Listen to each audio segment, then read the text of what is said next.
સ્વામી મહારાજની જય. અહીં વાત છે આશરે 200 વર્ષ પહેલાંના સમયની, કે જ્યાં અંધશ્રદ્ધા અને વહેમના જાળમાં ફસાવનારા દુરાચારી બાવાઓ કે જેઓ પોતાનો સ્વાર્થ સિદ્ધ કરવા માટે કેટલાય પરિવારોમાં કલહ ઊભો કરતા હતા. આવા અંધકારમય પરિસ્થિતિમાં સમાજને સાચા ધર્મના માર્ગે વાળવા માટે સ્વયં પ્રભુ શ્રી હરિએ પોતાના પ્રિય ભક્તોને સમાજના દીવા બનાવ્યા. આવા જ એક ડોંગી બાવાના પ્રભાવ હેઠળ હળિયાદ ગામનો પરિવાર આવેલો. તેમાં પ્રભુ ભક્ત રૂકમાઈબાઈએ પોતાની ભક્તિ દ્વારા પરિવારમાં આવેલા કુસંગને કેવી રીતે દૂર કર્યો એ આપણે આ પ્રેરણાદાયક ચરિત્રમાં સાંભળીએ. રૂકમાઈબાઈ પીઠવડી ગામના પ્રભુ પ્રેમી ભક્ત રૂડાબાઈના બહેન હતા. કુટુંબ સત્સંગી હોવાથી નાનપણથી જ એમને સત્સંગના સંસ્કાર મળ્યા હતા. ઘરના કામકાજ વચ્ચે પણ એમનું મન તો સદા શ્રીહરિના સ્મરણમાં જ લીન રહેતું. ગામવાસીઓ પણ એમની ભક્તિ જોઈ આશ્ચર્યથી કહેતા કે આ બાઈ તો કોઈ પૂર્વજન્મની અધૂરી ભક્તિ પૂરી કરવા જ જન્મ લીધો છે. એમની ભક્તિ તો અલૌકિક છે. સમય થતાં રૂકમાઈબાઈનો વિવાહ હળિયાદ ગામના કલ્યાણભાઈ સાથે થયો. સાસરે આવ્યા પછી થોડા સમયમાં જ રૂકમાઈબાઈએ જાણી લીધું કે અહીં તો ધર્મ નિયમ અને સદાચારનો અણસાર જ નથી. ગામમાં આવેલા એક આશ્રમનો બાવો તેમના પરિવારનો ગુરુ બનીને બેઠો હતો અને આખું ઘર તેની વાતોમાં આવી ને કુસંગી બની ગયું હતું. છતાંય રૂકમાઈબાઈએ શ્રીહરિની ઈચ્છા માની અને પોતાને એ વાતાવરણમાં ઢાળી દીધા, એવી રીતે કે બીજાને અડચણ ન થાય અને પોતાના નિયમનો ભંગ પણ ન થાય. થોડો સમય આવું ચાલ્યું. પછી એક દિવસ તેમના સાસુએ તેમને કડક શબ્દોમાં કહ્યું, વહુ, આપણા કુટુંબના ગુરુનો આશ્રમ પાદરમાં છે, તો તમે ત્યાં જઈ એમને પગે લાગી અને ગુરુ કરો અને તમારા સ્વામિનારાયણના રીત રિવાજ છોડી આપણા કુટુંબના રીત રિવાજ અપનાવો. અને હા, આ ડોકમાં પહેરેલી તમારી સ્વામિનારાયણની કંઠી તે પણ કાઢી નાખજો અને આપણા ગુરુ જે દોરો આપે એ પહેરજો. પણ જેની રગે રગમાં શ્રીહરિનો અજપા જાપ વહેતો હોય તેનું મન બીજામાં કેમ જોડાય? રૂકમાઈબાઈએ તો શાંત પણ દ્રઢ અવાજમાં ઉત્તર આપ્યો, બા, તમને ખબર છે ને કે અમે સ્વામિનારાયણના સત્સંગી છીએ. આ કંઠી મારા માટે ભગવાન સાથેનો અખંડ સંબંધ છે. મારા પિતાએ આ સત્સંગ માટે ગામનો ત્યાગ કર્યો હતો. હું એમની દીકરી છું અને હું મારા પતિ સિવાય બીજા કોઈ પુરુષના ચરણમાં ક્યારેય માથું ન ઝુકાવું. વળી મારા ધર્મ નિયમથી તમને કોઈ અડચણ પણ નથી થતી, તો પછી આવો આગ્રહ શા માટે? બસ કર વહુ, સાસુએ ગુસ્સે ભરાયેલા સ્વરે છણકો કર્યો અને ત્યાંથી ચાલ્યા ગયા. આ વાતની જાણ બાવાને થતાં તે ગુસ્સે ભરાયો અને રૂકમાઈબાઈના સાસુને તેમની વિરુદ્ધ કેટલીક વાતો કરી અને બાઈ ઉપર તિરસ્કાર ઊભો કર્યો. બાવાની ખોટી ચડામણી અને ભ્રમિત કરનારા શબ્દોથી સાસુનું મન ધીમે ધીમે રૂકમાઈબાઈ પ્રત્યે વધુ કઠોર અને નિષ્ઠુર બનતું ગયું. અને પછી તો રૂકમાઈબાઈના જીવનમાં કઠણ સમયનો આરંભ થયો. રૂકમાઈબાઈને ત્રાસ આપવા માટે ઘરમાં ચાલાકીઓ થવા લાગી. ગાળવા ચાળવાના નિયમનો વિરોધ કરવામાં આવ્યો અને ભોજનમાં તો ડુંગળી લસણનો ઉપયોગ થવા લાગ્યો. ઘરના લોકો નાની નાની વાતમાં તેમની સાથે ઝઘડો કરતા અને કડવા વેણ પણ બોલતા. રૂકમાઈબાઈને તો ડગલે ને પગલે દુઃખની ઠેસ વાગતી જ રહેતી, પરંતુ એ દુઃખ સામે એમણે કદીએ સામા વેણ ના ઉચ્ચાર્યા. પોતાના ધર્મ નિયમમાં સ્નાન, પૂજા અને નિત્યક્રમમાં અડગ રહી ને એકાંતમાં પ્રભુને તેઓ પ્રાર્થના કરતા, મને આ નરકમાંથી બચાવો પ્રભુ. પણ હદ તો ત્યારે થઈ જ્યારે તેમની સાસુએ પતિની કાન ભંભેરણી કરતા કહ્યું, કલ્યાણ, આ તારી પત્ની સ્વછંદી બની ગઈ છે, કોઈને ગણકારતી નથી. એક દિવસ આપણને મૂકીને ભાગી જશે, એ યાદ રાખજે. માના વેણે પતિના હૃદયમાં ઝેરનું કામ કર્યું. તે દિવસ પછી કલ્યાણદાસ નાની વાતમાં પણ વાંક કાઢી ને રૂકમાઈબાઈ ઉપર હાથ ઉઠાવતો. આવા દુઃખના દિવસોમાં રૂકમાઈબાઈ ક્યારેક સૂકો રોટલો ખાઈ લેતા તો ક્યારેક ઉપવાસ કરતા, પણ અંતરમાં તો એક જ રટણ રહેતી, હે દયાળુ, હે કરુણાનિધિ, મને આ યમપુરી જેવા દુઃખમાંથી છોડાવો. મને તમારા ધામમાં લઈ જાઓ નાથ. મારી સામે જુઓ પ્રભુ, દયા કરો.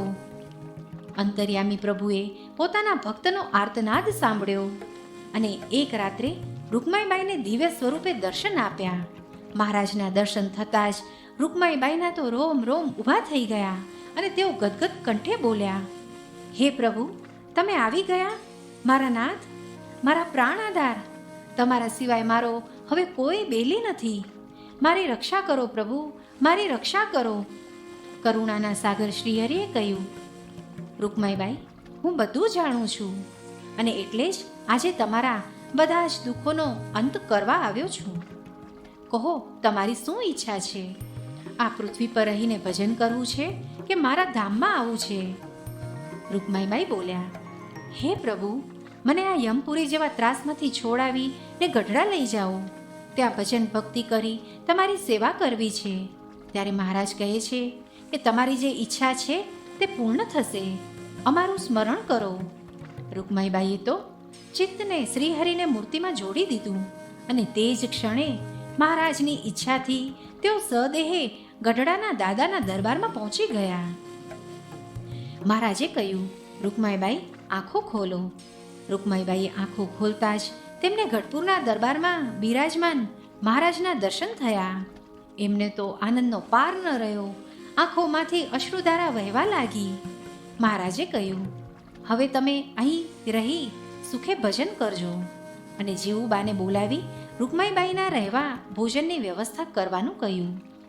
આ બાજુ હળિયાદમાં તો જાણે આપ તૂટી પડ્યું હોય એમ સવાર પડતા જ ઘરમાં રૂકમાઈબાઈને ન જોતા તેમના સાસુએ રડામણ કરી મૂકી. ગામમાં રૂકમાઈબાઈના ભાગી જવાના સમાચાર ફેલાવી દીધા અને કલ્યાણદાસને તો તેની માએ ગામ લોકોની હાજરીમાં જ કડવા વેણ બોલી ઠપકો આપ્યો કે તને મેં પહેલાં જ ચેતવ્યો હતો ને કે તારી બૈરીને સંભાળ. તે ધ્યાન ન દીધું, તે આજ આવો દી આવ્યો છે કલ્યાણ.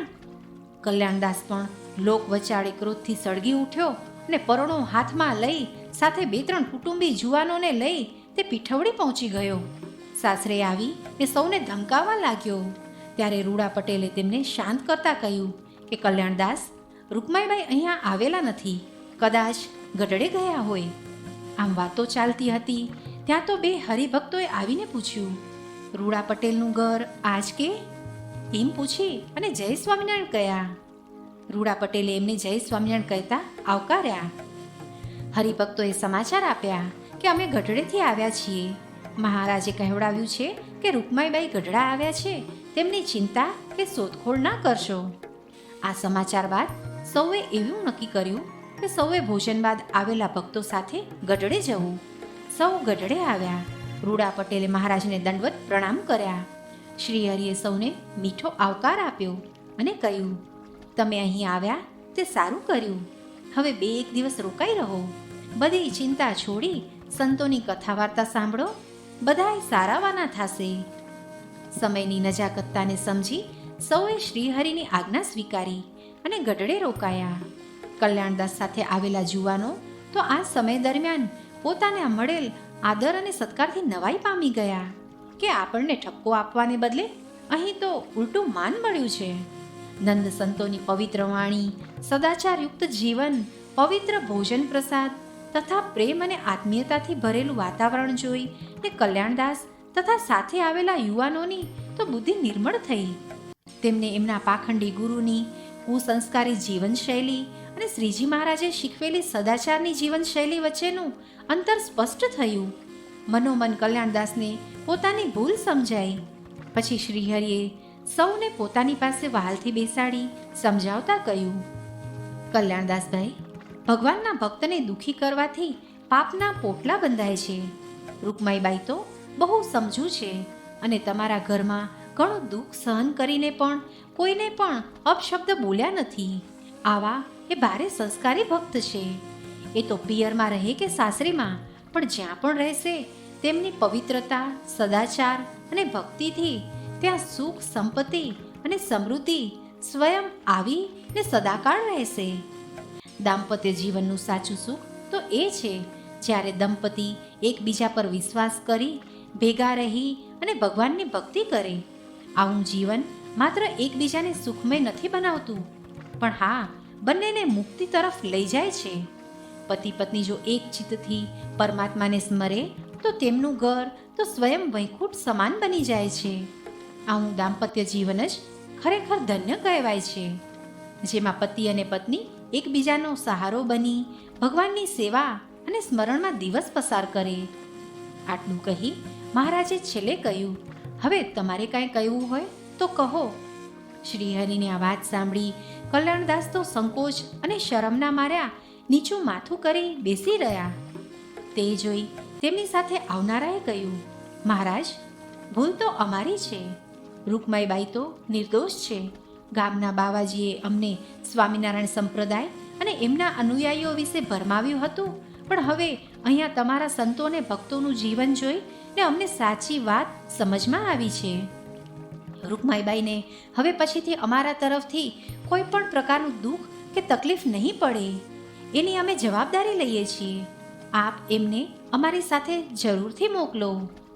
શ્રીહરિએ તરત જ સૌની હાજરીમાં રૂકમાઈબાઈને બોલાવ્યા ને પૂછ્યું, રૂકમાઈબાઈ, તમારો શું વિચાર છે? મહારાજ, મારી કોઈ પોતાની ઈચ્છા નથી. તમારી ઈચ્છા એ જ મારું પ્રારબ્ધ છે. તમે તો હંમેશા મારું હિત જ કરશો. તમારી આજ્ઞા એ જ મારા માટે તો ધર્મ છે, એમ તેમણે કહ્યું. આ ઉત્તર સાંભળી મહારાજ તો ખૂબ જ પ્રસન્ન થયા અને કહ્યું, રૂકમાઈબાઈ, અમારી આજ્ઞા એ છે કે તમે તમારા પતિ સાથે સાસરે જાઓ. હવેથી તમારા બધા દુઃખ સુખમાં ફેરવાશે અને તમારી ઈચ્છા પ્રમાણે સહુ વર્તશે અને તમારું માન વધશે. તમે અને કલ્યાણદાસ સાથે રહી અને આ સત્સંગની સેવા કરો તો આ જીવન પણ સફળ થશે અને પરલોકમાં પણ તમને સુખ મળશે. રૂકમાઈબાઈ બે હાથ જોડી મહારાજની આજ્ઞા સ્વીકારી. પછી મહારાજે રૂડા પટેલને કહ્યું, ભગત, તમારે રૂકમાઈબાઈને ઘેર એક દૂજણી ભેંસ, અનાજ દળવાની એક ઘંટી, એક ગુણ બાજરો અને સૂતર કાંતવા માટે રેટીઓ, આમ 4 વસ્તુ મોકલવાની છે. રૂડા પટેલે પણ નમ્રતાથી ભલે મહારાજ એમ કહી આજ્ઞા સ્વીકારી. આમ રૂકમાઈબાઈ હળિયાદ પોતાના સાસરી પાછા આવ્યા.